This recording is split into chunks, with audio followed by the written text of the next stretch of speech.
last weekend, not the best weekend. I don't think it was. I think there was a lot of fight shown on Sunday. Is there something you can take from Sunday's performance, especially? Yeah, we showed a ton of heart on Sunday. We talked about it, I think, post games. Saturday we never really felt we kind of got a foot in the game. We never really got going, and they're too good a team to be in there, not have compete levels right up. But I think the one thing the boys showed on Sunday was our compete levels were through the roof. We showed a ton of heart. The guys battled and scrapped, and obviously a couple of fights in there when the guys were kind of standing up for each other, and it's that type of character and that kind of compete level that we need to show right now if we want to be more successful here going forward. Obviously, this weekend is another doubleheader against Swindon, and of course, we feel for them what's going on off the ice. But are you excited to welcome them here and play them twice on? Although one of them is an away game, twice in your home rink. Yeah, I think anytime we're playing Swindon, I think that's built itself into a really good rivalry. Last year, the games were great games, really competitive games, like no one-sided games between the two teams last year. So, it's exciting from that because we matched up well there last year. We matched up really well against them in pre-season. So I think that's exciting. But the fact it's our local rival, it's our derby game, I think, for me, it's the one game I'm certainly most excited about when we come around to it in the schedule, and to obviously have them twice, in our building, even though the one of them is obviously their home game.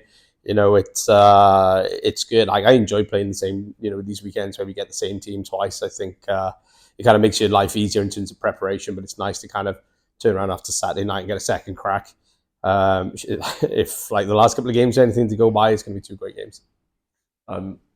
Looking at Swindon's form, obviously they went and won in Leeds, and not many teams are going to do that this year. But then they lose to Peterborough on the Sunday night. Do you think maybe due to the fact they're playing on the road so much, there's a bit of inconsistency to their game, and maybe it's a good time to play them? I don't know. I watched the games of the weekend. I thought they actually played really well. They did a great job in Leeds on Saturday night, and it's funny, like when you're in a position like they're in, it's tough. They're battling, and it's not ideal. They're having to train here in Bristol, and they haven't had a ton of road games, but sometimes that galvanizes you, and it kind of pulls you together as a group.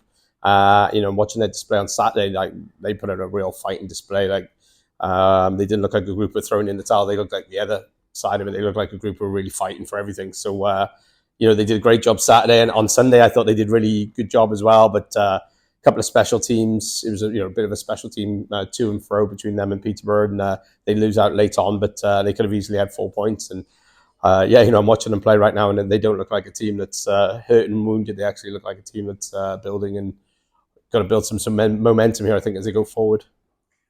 Speaking of special teams, I know you pride yourself on having good special teams. Your PK so far is in the top half of the league. Is that something that you've worked on, and is that something you're happy with so far? Yeah, I think the last weekend, I was chatting about it with the Hards today.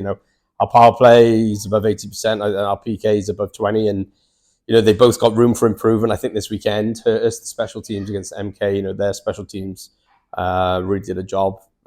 They've shut down our power play, and that was tough. And then unfortunately we give up, there was spells where I thought our PK was really good, but then we give up a couple of PK goals. So, on the whole, it's there's a good platform. I'm seeing some good stuff, but there's still room for improvement. And, if we're going to get some wins, I think the special teams is something we really got to lean on. This week, Wednesday, you announced the signing of Brennan Feasey.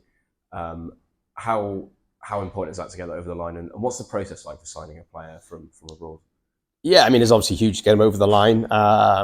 Since Sobs is gone, Max has done a great job filling in for us, and we're really grateful for Max for coming in short notice, and he's had an impact.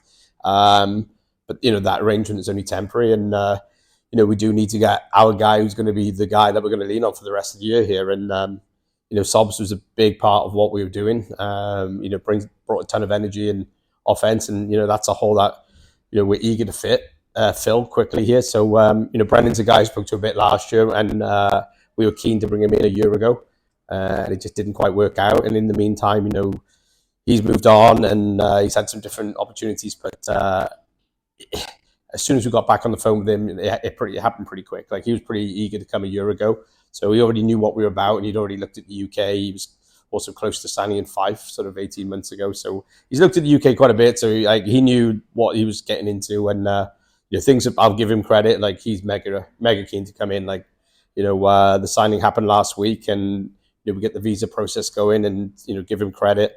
He had to do a sort of 16, 18-hour round drive to go into his visa appointment on Monday, which he wanted to get done as quick as he could. And his bags are packed, and he's literally waiting for his visa and his passport back. And he's eager to be on the next flight as soon as that's in hand.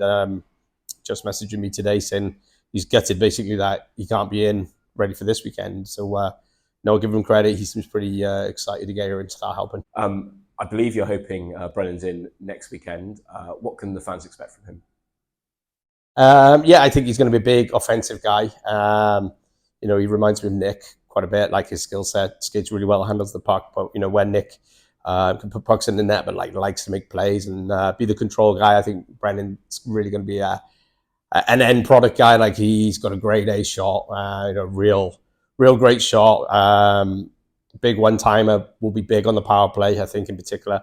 But I think, he's going to be a guy who's hungry to score goals, and, we're a little goal shy at the moment. So, that's something that we really need right now, that kind of end product guy. But I think he's going to play with a ton of energy sort of all over the ice. And I think, from the kind of way the conversations are gone, he's eager to come in and make an impact. So I think he's going to be great all over the ice, off the ice, in the room. I think he'll be a big hit. But on the ice, we're looking for him to be a big goal scorer.